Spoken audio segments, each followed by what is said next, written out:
Hi everyone, happy Sabbath to all of you, especially to our young people. Happy World Pathfinder Day to all of you. I was asked to share to you a testimony, my personal experience with our Pathfinder and Master Grade programs.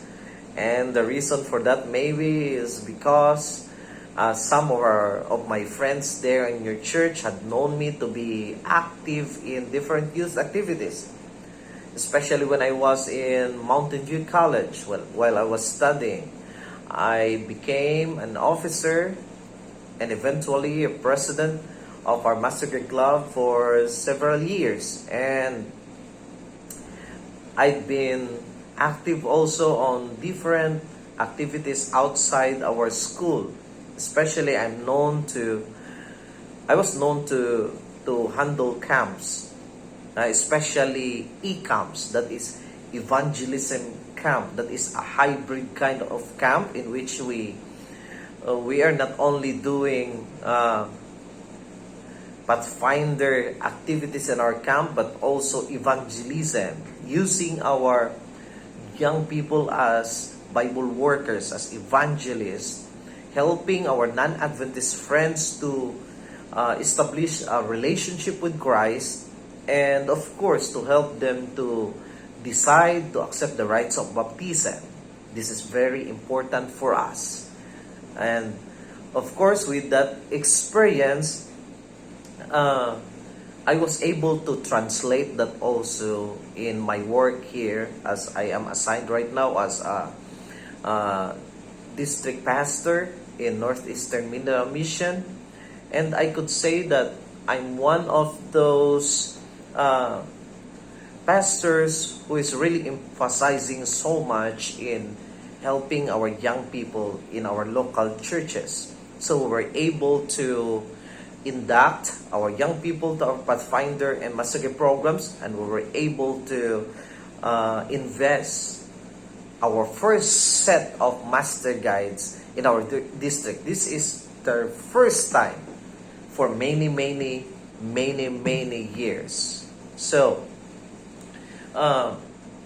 what we did in our district is, after our young people were now full-fledged master guide, I emphasized to them the importance of leadership and missionary work. So, we replicated what we do in Mountain View College through the ministerial seminar program. So, I divided our young people and dedicated them as youth pastors, evangelists, and branch Sabbath school teachers in different local churches in the mountains, because the difficulty of travel and communication, because we don't have signal in our district. All of our churches has no cell phone or signal. The good thing is we have an internet right now in one of our barangays, but basically communication is really a challenge. You have to travel and go there. You have to trek or to ride in a rough road, and we say rough, it's really rough. So in order to communicate with other churches. So what we did is, in order to nurture and help our local churches to grow spiritually, to do well in their church programs, so we sent out our young people to help them every Sabbath, except of course if we have programs in our districts that they have to be in one place. Anyway, I'm not really sure when was the time that I was able to comprehend the importance of our Pathfinder and Master Grade programs, because when I was invested in 2007, it's really hard to tell you that story, why I became a master guide, which in fact I'm not interested of this program. It's only because of my friends missionary friends, members of the Sulads. Sulads is a missionary group here in the Philippines, of course, and we have also uh, another one in Thailand and other places. But anyway, I only saw my friends who are going to a camp, and they encouraged me to join them so that I could do something with my time during the school break. So I went there anyway and involved myself with the camp activities and asking people to sign for me. But I really don't know what was that, because it's not only that I'm not interested with the master grade program, it's also that I don't know anything about it because I did not grow up in the church. I did not grow up. I did not study in our Adventist school. So I grew up in a squatters area. I was a drunkard when I was a teenager, so I know nothing about church life. But I did the requirements anyway, and after that, I was invested, and I was even chosen as the president of the batch who were invested as master guides during that camp. So I went back to our school and partly ashamed of myself that I was invested in a program that I don't know. So what my initial thought about the Pathfinder program and the Master Grade program is that it was just like C80, that is Citizen Army training that I experienced when I was in high school. I thought it was just like that. So I trained with the C80 program, and I like the adventure, but I said to myself, it's not my thing anymore. But anyway, so it's like accidentally I became a master guide. So when I was in school already, because I was already recognized as one of the student leaders in the school, so when I attended a meeting, and that meeting, I was only brought by missionary friend to be there. I don't know what group was meeting at that during that evening. But when I arrived there, then I realized it was a master guide meeting, and my friend told me that since you're a master guide, now you have to attend this kind of meeting. But during the time, it was an election of officers. But since I've said that I'm already known as one of the student leaders in the school, I was elected as an officer, as a master guide officer. I think I was elected as one of the deputy directors. So I was really so ashamed of myself. But since every calling, every position, every opportunity that would come to my life, I always consider that as a blessing to the Lord and as a calling. So I said to myself that if I am called by God to be in this group, I need to understand this one. That was the only time that I started. I started to learn, and the first thing that I did is I read the manual of the Master Guide. So let me say this. Unfortunately, some of our Master Guides were not able to read the manual, but I did.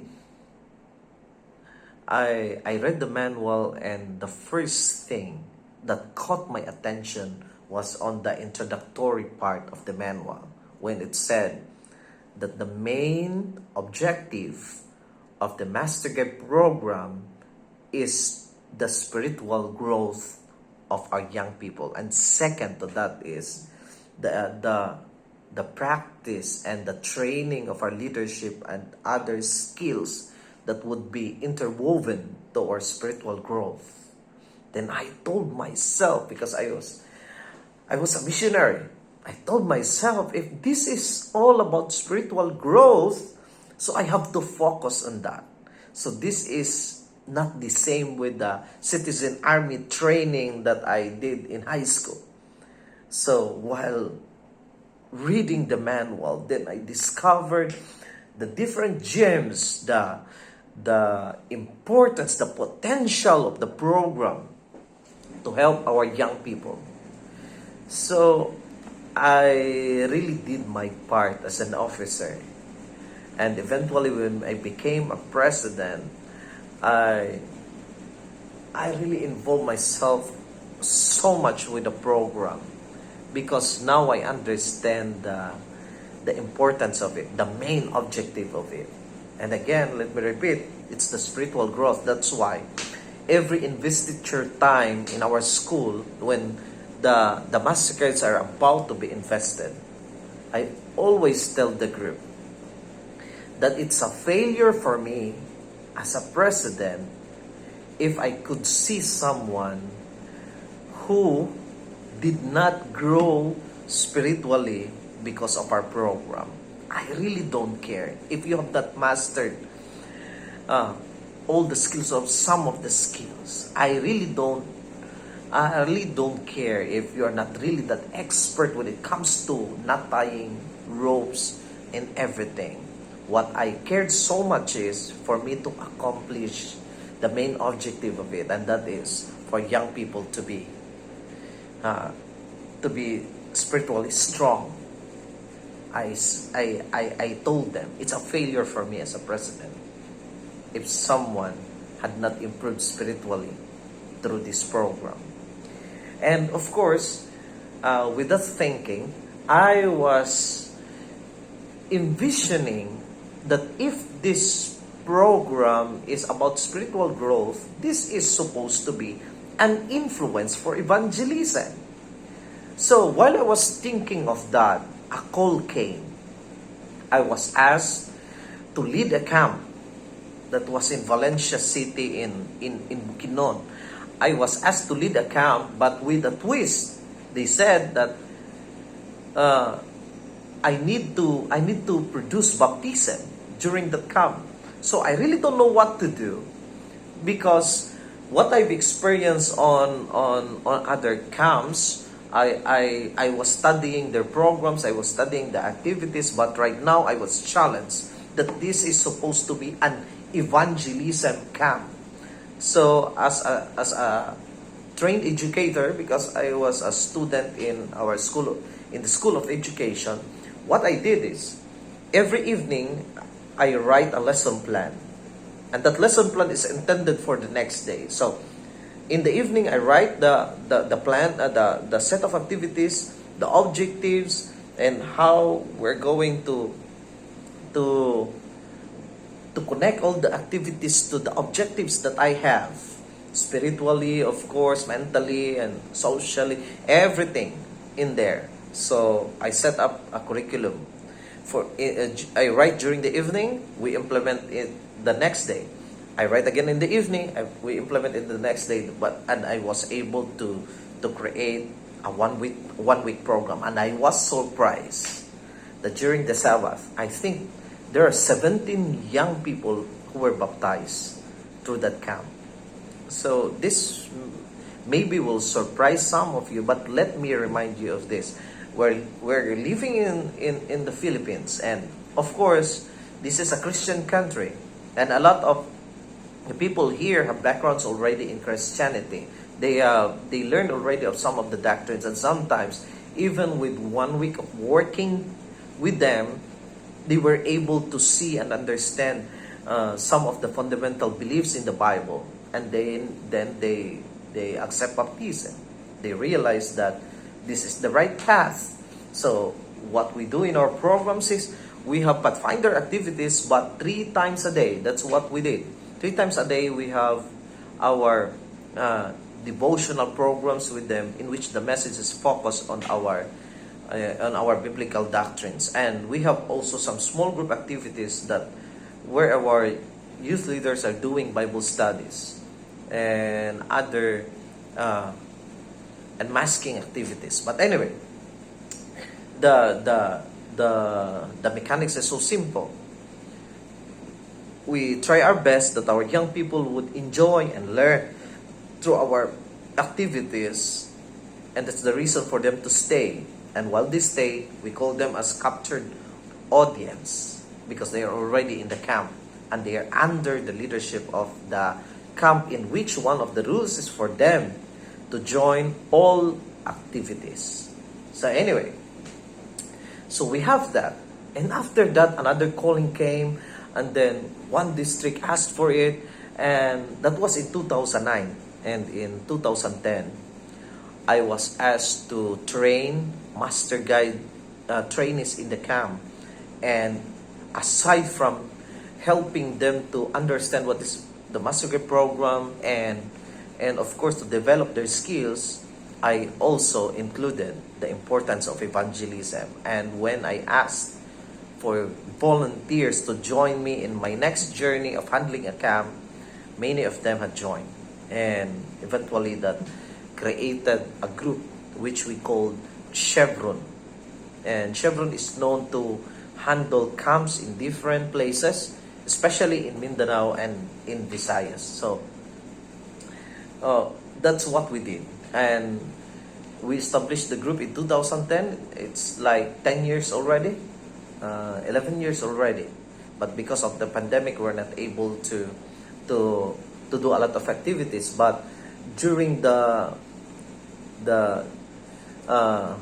peak of our ministries, we're able to handle like minimum of 7 camps in one summer, and even more than that, because at first I was the one who is handling the camp, handling the group, and then time came that we could not cope up of the different calls. So what I did is I trained leaders to handle camps, so we could divide the group. We could spread ourselves even to 5 synchronized activities. And in my personal experience, I was able to witness, like maybe in my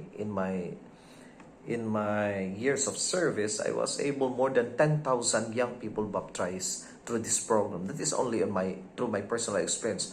While others, missions and conference, had really adopted it.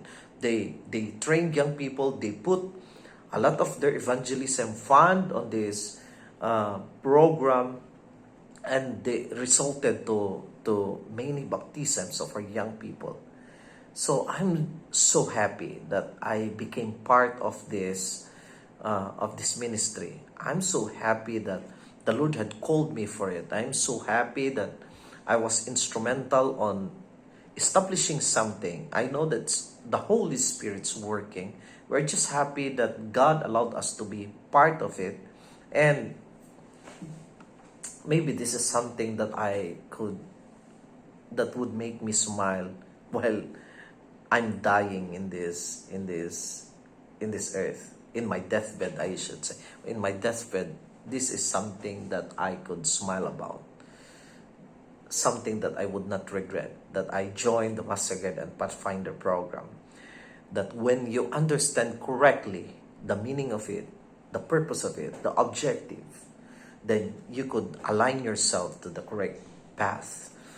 So it's not about the uniform, it's not about how good you are in the different skills. That is important, but the most important part here is for you to help our young people to find their missions in life.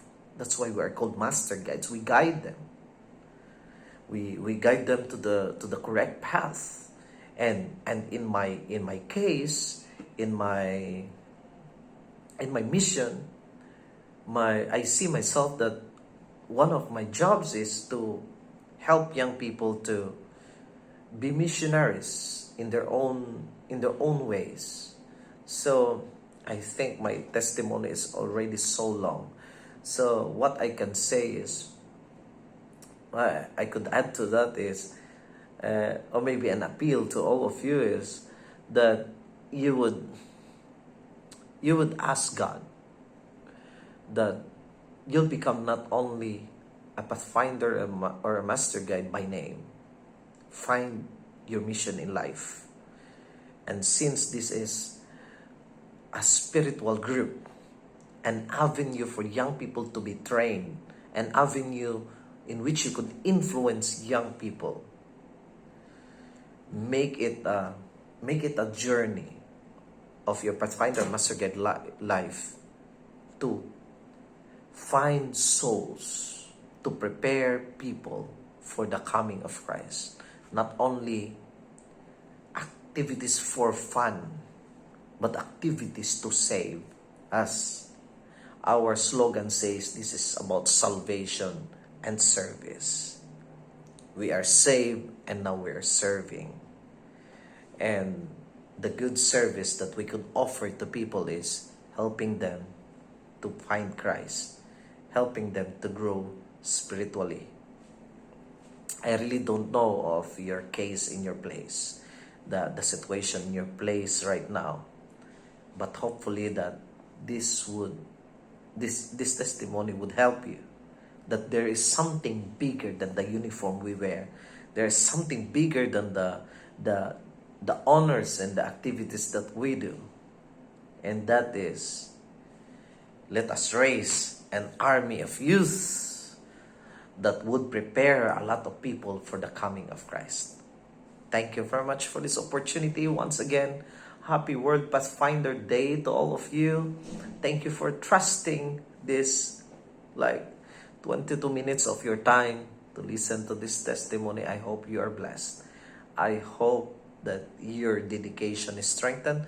I hope that the fire in you is now burning more and more as you involve yourselves in our youth activities, especially in our Pathfinder and Master Guide program.